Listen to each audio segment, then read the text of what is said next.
अगर मुझे शैतान से, अगर आपको शैतान से पूरी रीति से आजाद होना है, तो हमें यह बात समझनी है कि परमेश्वर ने एक ऑर्डर बनाया है, एक सिस्टम बनाया है।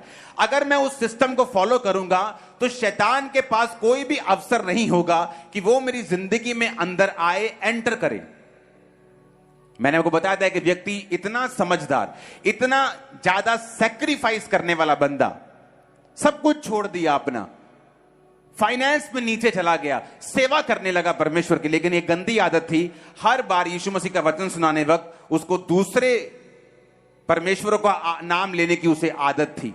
मैंने उसे बहुत टोका कि मत नाम लिया कर, बाइबल कहती है उनके देवताओं के नाम की चर्चा भी मत करना, तुम्हारे मुंह से सुनाई भी न दे, मत किया कर। अटैक हुआ एक दिन एक शादी में, मैं बोल नहीं सकता क्या, कुछ खास किस्म का अटैक उस पे हुआ, सारा शरीर गल गया, थोड़े महीनों के अंदर अंदर मौत हो गई। आदमी आत्मा से भरा हुआ, आदमी परमेश्वर को इतना प्यार करने वाला, मैंने बहुत कम लोग देखे जो खुदा से इतना प्यार करते हैं, सैक्रिफाइस करता, परिवार पूरा सेवा में लगाया हुआ। लेकिन बाइबल कहती है शैतान को अवसर मत दो। परमेश्वर नहीं चाहता अटैक हो, लेकिन जब हम ऑर्डर ब्रेक करते हैं शैतान एंटर करता है, और उसके पास लीगल राइट है एंटर करने का। और जब उसके पास लीगल राइट है, जब वो एंटर करता है, तब हम दुखी होते हैं कि शैतान मेरी लाइफ में काम क्यों कर रहा है। हालेलुया। शैतान समझ रखता है, कहता मैं वहीं लौट जाऊंगा। उसके पास बुद्धि है, विल रखता है, पावर रखता है, यानी इच्छा शक्ति रखता है कि जिस घर से मैं निकला हूं मैं उसी घर से वापस, उसी घर में वापस चला जाऊंगा। लेकिन कैसे? जब उसको सूना झाड़ा बुहारा पाती है, जब परमेश्वर से उस व्यक्ति को दूर पाता है, वो फिर से उसमें घुसकर उसको पहले से भी बुरा करने का यत्न करता है। हालेलुया।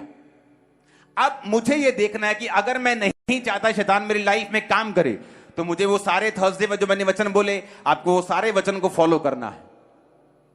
आपको यह मालूम होना चाहिए कि अगर परमेश्वर ने आपको छुटकारा देने के लिए बुलाया है, आपके परिवार को छुटकारा देने के लिए बुलाया है, तो गिदोन ने सिर्फ वही काम नहीं किया, उसने वो सारे शैतान के कांटेक्ट पॉइंट खत्म कर दिए ताकि शैतान किसी भी तरह से उसकी जिंदगी में एंटर ना कर सके।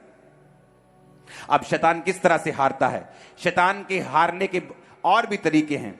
एक तरीका है ड्राई फास्टिंग करना। बाइबल कहती है एस्तर जब राजा के रानी थी और उसको मालूम पड़ता है कि हामान ने एक चिट्ठी निकलवा ली है कि सारे यहूदियों का नाश होगा, तो मोर्दके बोला, रानी इसीलिए शायद तू उस कुर्सी पर थी, अब टाइम आ चुका है बचाने का और शैतान के चंगुल से निकलने का।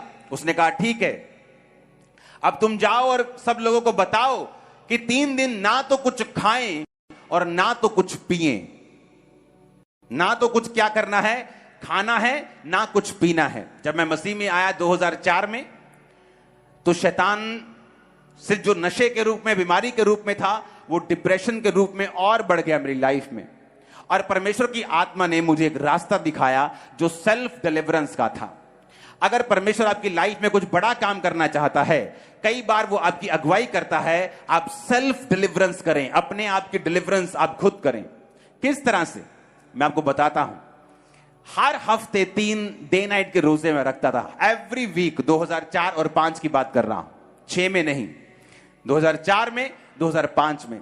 मैं मानता हूं वो ओवर फास्टिंग थी, उसने मेरे शरीर को प्रभावित किया उस समय, जो बाद में परमेश्वर ने मुझे फिर हील किया। लेकिन कई बार जब हम ज्यादा पढ़ लेते हैं, आंखें तो थक जाती हैं, लेकिन उस पढ़ाई का फायदा हो जाता है। तो जब परमेश्वर ने मुझे फास्टिंग की और प्रेरित किया, मैं नहीं जानता कि फास्टिंग करने के लिए, मेहनत करने के लिए परमेश्वर मुझे क्यों कह रहा है। क्योंकि कई बार शैतान से आजादी देने के लिए परमेश्वर आपको सेल्फ डिलीवरेंस के रास्ते में लेके जाता है, जहां परमेश्वर आपसे मेहनत करवाता है एक खास मकसद के लिए, जो आने वाले समय में परमेश्वर ने आपके लिए कोई योजना रखी है। लेकिन शैतान को वो यूज करता है ताकि आप सेल्फ डिलीवरेंस में जाते जाते एक तो डिलीवर हो जाएं और दूसरा आत्मा से भर भी जाएं। तो मेरे 3 रोजे होते थे हर हफ्ते। अगर हमने 40 रोजे रखे होते थे, तो वो 40 रोजे भी 5 बजे तक चलते थे, और उसके बाद एक्स्ट्रा हफ्ते में 3 डे नाइट के रोजे भी हम, मेरी पूरी टीम जो थी, हम वो रखते थे। तो क्या होता है, जब एस्तर ने रोजे रखे वो ड्राई फास्टिंग थी। ड्राई फास्टिंग में आप कुछ खाते भी नहीं, कुछ पीते भी नहीं। लेकिन मैं रिकमेंड नहीं करता आप पहली बार से 3 दिन की ड्राई फास्टिंग करें। अगर आपको ड्राई फास्टिंग करनी है जहां आप कुछ खाते नहीं और पीते भी नहीं, आपको वो ड्राई फास्टिंग पहले 12 बजे तक, 5 बजे तक, 6 बजे तक शाम के आपको करनी है। जब आपके शरीर को आदत पड़ जाए फिर डे नाइट करो, आदत पड़ जाए 2 दिन की करो, 1 दिन का करो। अब तो डॉक्टर्स भी, अगर आप इंटरनेट पे देखेंगे तो फायदा गिनाने लगे हैं कि ड्राई फास्टिंग का फायदा है। फास्टिंग का तो फायदा वो गिनाते ही थे, कहते अब ड्राई फास्टिंग का भी, जो कुछ बाइबल में लिखा है उसका एक खास मकसद है। जब एक व्यक्ति फास्टिंग में चला जाता है वो अपनी सेल्फ डिलीवरेंस की ओर चला जाता है। वो अपने आप को छुटकारे में घसीटना, लेके जाना और अगुवाई करना अपनी शुरू करता है। बाइबल कहती है जब एस्तर ने ड्राई फास्टिंग की, तीसरे रात को राजे को नींद नहीं आई। उसको जब नींद नहीं आई, कहता इतिहास की पुस्तक लाई जाए और पढ़ी जाए। जब इतिहास की पुस्तक लाई गई तो उसमें लिखा गया था कि 2 जने तेरे कर्मचारी तुझे मारना चाहते थे, लेकिन तेरे ही एक कर्मचारी ने वो साबित करके, जाहिर करके तुझे बचाया। कहता फिर उस कर्मचारी का क्या किया गया? कहते कुछ नहीं किया गया। कहते ऐसा थोड़ी हो सकता है, अब उसको बुलाओ, उसको इज्जत दो, मान दो। और वो कौन था? उसी एस्तर का रिश्तेदार। और बाइबल कहती जब वो आया, जब एस्तर ने सारी योजना जाहिर की, जब राजा को मालूम हुआ कि हामान एक दुष्ट आदमी है, तो बाइबल कहती है फांसी के फंदे पर लटकाया गया। सारे यहूदी बचाए गए। क्यों? क्योंकि एक औरत ने दिन और रात के फास्टिंग का प्रचार किया, ड्राई फास्टिंग की, उपवास किया, प्रेयर की, और पूरे मोहल्ले नहीं पूरे देश के उद्धार का, और अपनी पूरी फैमिली ही नहीं अपनी पूरी जाति के उद्धार का वो कारण बनी। हालेलुया। आप में से कितने लोग हैं जो अपने परिवार के लिए फास्ट करते हैं? कितने लोग हैं जो ड्राई फास्ट करते हैं, सूखा रोजा रखते हैं? आपको ये बात समझनी है, उपवास में एक पावर है। जब आप प्रेयर और उपवास इकट्ठा रखेंगे, आप उपवास में प्रेयर करेंगे, आप बाइबल को शामिल करेंगे, आप बाइबल को, वर्ड को रीड करेंगे। अब जितने डिप्रेशन के रोगी हैं, जितने दुष्ट आत्माओं के रोगी हैं, अगर आप बाइबल को पढ़ें तो आपको यह मालूम होगा कि बाइबल जैसे जैसे आप पढ़ते जाएंगे, दुष्ट आत्मा की डिलीवरेंस आपकी लाइफ में एंटर करती जाएगी। छुटकारा होता जाएगा आपका मन हल्का होता जाएगा, स्पिरिट हल्की होती जाएगी। क्यों? क्योंकि दुष्ट आत्मा उस व्यक्ति की लाइफ में नहीं रहता जिसमें विश्वास की, अगर आपकी लाइफ में विश्वास की कमी है तो वो आपकी लाइफ में एंटर करता है। अगर आपकी लाइफ में विश्वास की कमी नहीं है, वो आपकी लाइफ में एंटर नहीं कर सकता, क्योंकि आप विश्वास से भरे हुए हैं। और जानते वचन क्या कहता है? वचन कहता है विश्वास सुनने से और सुनना मसीह के वचनों से। जो व्यक्ति बाइबल रोजाना पढ़ते हैं और लगातार पढ़ते हैं, बाइबल के अनुसार विश्वास अपने आप उनमें पैदा होना शुरू होता है। और जैसे जैसे विश्वास बढ़ना शुरू होता है, आप डिलीवरेंस की ओर चल पड़ते हैं। कितने मेरी बात को समझ रहे हैं? मैं आपको क्यों बता रहा हूं? रीजन, अगर परमेश्वर ने आपको बड़े कामों के लिए चुना है, अगर परमेश्वर ने कोई खास मकसद आपकी लाइफ में, जिस तरह मेरी लाइफ में था, तो उसने मुझे एक रात में आजाद नहीं किया। मैं सेल्फ डिलीवरेंस से आजाद हुआ हूं। रोजे रख के, प्रार्थना करके, शरीर के कामों को छोड़ के, परमेश्वर में आगे बढ़ के, प्रेयर में, फास्टिंग में, बाइबल पढ़ के, परमेश्वर ने मुझे सेल्फ डिलीवरेंस के साथ बख्शा और मुझे आजादी दी। जब परमेश्वर आपकी लाइफ में बड़ी योजना रखता है, कई बार वो शैतान को यूज करता है कि आप उस शैतान के चक्कर में परमेश्वर के करीब जाएं, आप फास्टिंग करना सीख जाएं, प्रेयर करना सीख जाएं, बाइबल पढ़ना सीख जाएं, ड्राई फास्टिंग करना सीख जाएं, विश्वास करना सीख जाएं, और फिर परमेश्वर अपने मकसद को आपकी लाइफ में पूरा करे। जब मैं दुष्ट आत्मा से आजाद नहीं हो रहा था तो मैं बहुत खिंचता था, बहुत रोता था कि परमेश्वर मुझे इस बीमारी से आजाद क्यों नहीं करता, वो इस डिप्रेशन से मुझे फ्री क्यों नहीं करता। बाकी लोग आजाद हो रहे, मैं ले हैंड कर रहा हूं, लोग आजाद हो रहे हैं, मैं फ्री क्यों नहीं हो रहा हूं। तो आज आप देख लो, आज उसी कारण लाखों लोग आप डिलीवर हो रहे हो, क्योंकि परमेश्वर ने मुझे यूज किया, मेरे डिलीवरेंस को उस तरह से दिया कि मैं मेहनत करना सीखूं और बाद में उसी मेहनत को आपकी लाइफ के ऊपर इस्तेमाल करूं। हालेलुया। ऊंची आवाज बोलो हालेलुया। फिर से हालेलुया बोलो जोर से। तो अब मुझे यह समझ होनी चाहिए, dry fasting, prayer, Bible reading, यह मेरी लाइफ का एक अटूट हिस्सा होना चाहिए। जो परमेश्वर ने ऑर्डर बनाया है, जो सिस्टम बाइबल का बनाया है, मुझे उस ऑर्डर को ब्रेक नहीं करना, ताकि शैतान मेरी जिंदगी में एंटर ना करे, वो मेरी लाइफ में एंट्री ना मारे और ऐसा कोई काम ना करे जो मुझे पसंद नहीं। ऊंची आवाज में हालेलुया बोलो। अब मैंने आपको बताया था कि शैतान जो खुद एक वर्शिपर था, जब एक विश्वासी प्रेज करना, इसलिए मैं कहता हूं जब आप डिलीवरेंस वीक्स में आए तो मैं बड़ा हैरान हो रहा था। जब मैं चर्च में आ रहा था तो 3-3 किलोमीटर लोग अभी भी आ रहे थे और वर्शिप निकल चुकी थी। तो मैं ये सोच रहा था कि इनको अगर वचन का मालूम हो कि वचन में क्या लिखा है तो ये हमेशा वर्शिप शुरू होने से पहले आएंगे। क्यों मालूम? पौलुस और सिलास बंधनों में थे। आधी रात को पौलुस और सिलास भजन गाने लगे थे। शैतान के जकड़े हुए कि बॉन्डेज है, सांगलों में बांधा हुआ है, शैतान ने रुकावट डाली है और लिखा आधी रात को परमेश्वर की आराधना करने लगे। मैंने अपनी लाइफ में नोटिस किया है, जो लोग आराधना करना जानते हैं, आपके घर में एक सिस्टम होना चाहिए। मैंने लोगों में कमी देखी है। वो कमी क्या है? जब आराधना शुरू होती है वो प्रेयर करना शुरू कर देते हैं, क्योंकि उस समय क्या होता है, परमेश्वर की प्रेजेंस उतर आती है। जब परमेश्वर की प्रेजेंस होती है वो प्रेयर करना शुरू कर देते हैं। आपको यह मालूम होना चाहिए, प्रेयर का एक टाइम है। जब वर्शिप चल रही है तो क्यों वर्शिप चल रही है? क्योंकि जैसे ही पौलुस और सिलास ने आधी रात को आराधना की, बाइबल कहती है आसमान से दूत उतरे, धरती हिली, भूकंप हुआ, उनकी चेन्स टूट गई और परमेश्वर ने उस जेल से उसको आजाद किया, बल्कि जेल के दरोगा को भी हिलाकर उसके पूरे घराने को बपतिस्मे के लिए तैयार कर दिया। कैसे हुआ? वर्शिप से। लेकिन आज जब वर्शिप स्टार्ट होती है तो आत्मा उतरने लगता है। जब आत्मा उतरने लगता है हमें लगता है कि अब प्रेयर करनी चाहिए और हम प्रेयर करने लगते, प्रभु जी आज तेरा दास मुझसे प्रभु जी मेरी बीमारी को ठीक करो, प्रभु आज मेरे बंधनों को तोड़ दे। हम ऐसा करने लगते हैं, जबकि हमें यह नहीं मालूम कि प्रेज एंड वर्शिप जो है वो आपको शैतानी बंधनों से, बॉन्डेजेस से, बीमारियों से, जो कुछ शैतान ने आपको दिया है, आपको उससे फ्री करती है। और आज से जब भी वर्शिप चल रही हो आप वर्शिप करें। हालेलुया। अगर 1 घंटे की वर्शिप है, आप उसमें 5 मिनट, 2 मिनट एक मोमेंट आता है, आप आत्मा से भर चुके हैं, आप प्रेयर कर सकते हैं, आप शैतान को डांट सकते हैं।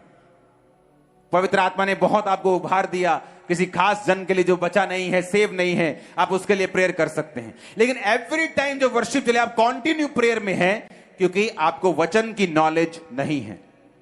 अगर आपको वचन की नॉलेज हो, आप कंटिन्यू प्रेयर नहीं करेंगे जब वर्शिप चल रही होगी, क्योंकि बाइबल कहती है जब आप वर्शिप करते हैं आप बंधनों से आजाद होते हैं। जब आप आराधना करते हैं आपके बंधन जो है वो टूटते हैं। हालेलुया। और इसीलिए हमें वचन से भरपूर होना है। अगर वचन की शिक्षा से भरपूर होंगे, हमें मालूम होगा वर्शिप के टाइम वर्शिप करनी है, टेस्टिमनीज के टाइम सुनना है, क्योंकि बाइबल कहती है विश्वास सुनने से, और सुनना मसीह के वचनों से। सिर्फ वचनों को सुनना नहीं, वचनों से जो गवाहियां हो रही हैं उनको भी सुनने से आपका विश्वास बढ़ता है। तो चर्च में जो कुछ हो रहा है, चाहे वो गवाहियां हो, चाहे वो टेस्टिमनीज आप सुन रहे हो, चाहे वर्शिप हो रही हो, आपको उस पूरी मीटिंग में हिस्सा लेना होता है ताकि परमेश्वर का आत्मा आपको पूरी रीति के साथ डिलीवर कर सके। अगर आपको चर्च में आना ही है, टाइम निकालना ही है, तो क्यों नहीं हम जल्दी आए? क्यों नहीं? आज वर्शिप के टाइम 70% चर्च भरी थी। सुधर गए हो आप लोग, लेकिन अभी भी लाखों लोग लाइंस में थे। अगर मुझे आना ही है चर्च, तो मैं क्यों नहीं समय पर आऊं, ताकि मैं वर्शिप वाला पार्ट जो है वो मिस ना करूं, क्योंकि मुझे मालूम है कि अगर मैं वर्शिप करूंगा तो मैं डिलीवर होऊंगा, मैं आजाद होऊंगा। अपने पड़ोसी को बोलो वर्शिप कर। फिर से बोलो ऊंची आवाज में, फिर से बोलो ऊंची आवाज में। Hallelujah, hallelujah. जब पौलुस और सिलास आराधना करे तो परमेश्वर ने छुड़ाया। वो रो भी सकते थे, रो रो के मांग भी सकते थे कि प्रभु को अपनी महिमा के लिए छुड़ा, लेकिन उन्हें भी वचन मालूम था। इसीलिए अगर आप देखेंगे तो शैतान वर्शिपर से नफरत करता है, गड़बड़ियां पैदा करने की कोशिश करता है, बीमार करने की उनको कोशिश करता है। जब वर्शिप चल रही होती है आपका ध्यान भटकाने की कोशिश करता है, क्योंकि उसे मालूम है अगर आप वर्शिप करेंगे, अगर आप बोल रहे हैं कि यीशु तू सब कुछ कर सकता है वर्शिप में, तो आप अट्रैक्ट कर रहे हैं उस अनॉइंटिंग को जो आपकी लाइफ में सब कुछ पॉसिबल कर देगी। एक स्टडी की गई, दुनिया के जितने बिलियनियर्स हैं, खरबपति, उनमें से 85% जो खरबपति थे वो थे जो खुद खरबपति बने हैं, जो खुद बने हैं, जिनके बाप दादाओं की दौलत से नहीं। 15% बाप दादाओं की दौलत को, लीगेसी को आगे लेके जा रहे हैं और बाकी खुद बने हैं। और जब उन 85% लोगों को पूछा गया कि कारण क्या है, तो कहता कि ऑलमोस्ट 100% लोगों की लाइफ में एक रीजन निकला कि वो एक साल की कम से कम 50 बुक्स पढ़ते हैं। सब लोग नॉवेल्स नहीं पढ़ते, गंदे मंदे सेक्सी बुक्स नहीं पढ़ते, जो उनको हेल्प करती हैं वो बुक्स पढ़ते हैं। एक शारीरिक आदमी शारीरिक सफलता के लिए यह बात जानता है कि अगर वो इंफॉर्मेशन उसकी लाइफ में नहीं होगी, नॉलेज नहीं होगी, अगर वो अपनी हेल्प खुद नहीं करेगा, एडवांस नहीं होगा अपने माइंड में, तो वो उस दुनिया से कंपीट नहीं कर सकता। मैं उन बिजनेसेस को डफर बिजनेस मानता हूं जो बहुत पैसा डिमांड करते हैं बढ़ने के लिए। फेसबुक आइडिया है, व्हाट्सएप जो आप फोन पे चलाते हो खरबों डॉलर्स का है, खरबों रुपए का। ट्विटर खरबों डॉलर्स का है।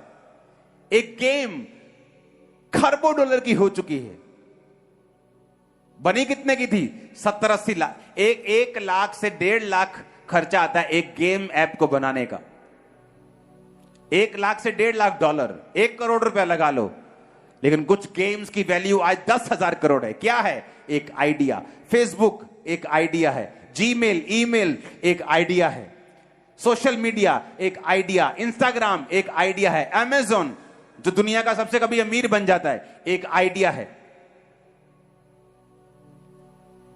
एक संसारिक व्यक्ति को मालूम है मुझे पढ़ना है, लेकिन एक क्रिश्चियन को पूछ लो बाइबल पढ़ी?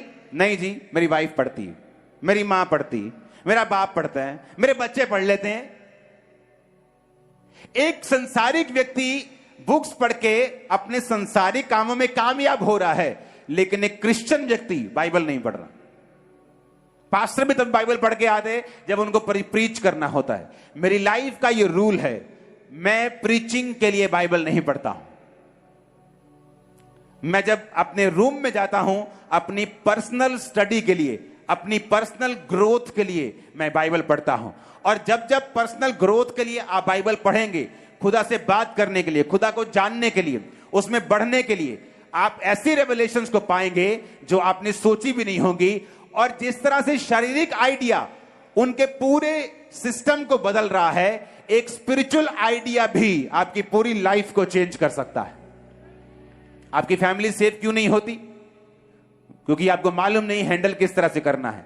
मालूम क्यों नहीं? क्योंकि हमने कभी बाइबल नहीं पढ़ी। क्योंकि जब आप बाइबल पढ़ते हैं, परमेश्वर आपकी जिंदगी के केस के हिसाब से आपको गाइड करना शुरू करता है। जब आप बाइबल के साथ जुड़े हुए होते हैं, वो आपके वचन को, जो लोगोस है, जो सबके लिए है, रेमा बनाता है। यानी आपका पर्सनल वचन आपके लिए पर्सनलाइज कर देता है कि वो वचन ऐसा लगता है कि आपके लिए लिखा गया है। वो आपके लिए जागृत हो जाता है, आपके लिए जीवित हो जाता है। तब लाइफ जो है वो बदलनी शुरू हो जाती है। कितने मेरी बात को समझ रहे हैं? जो लोग खुदा के साथ समय नहीं व्यतीत करते, बाइबल में, प्रार्थना में, उपवास में, उनका डिलीवरेंस में जाना बहुत ही मुश्किल होता है। क्योंकि जो लोग ये काम करते हैं उनको ये मालूम है कि वो डिलीवर होते जाएंगे, वो आराम से निकलते जाएंगे और शैतान का उनकी जिंदगी के ऊपर कोई भी अधिकार नहीं होगा।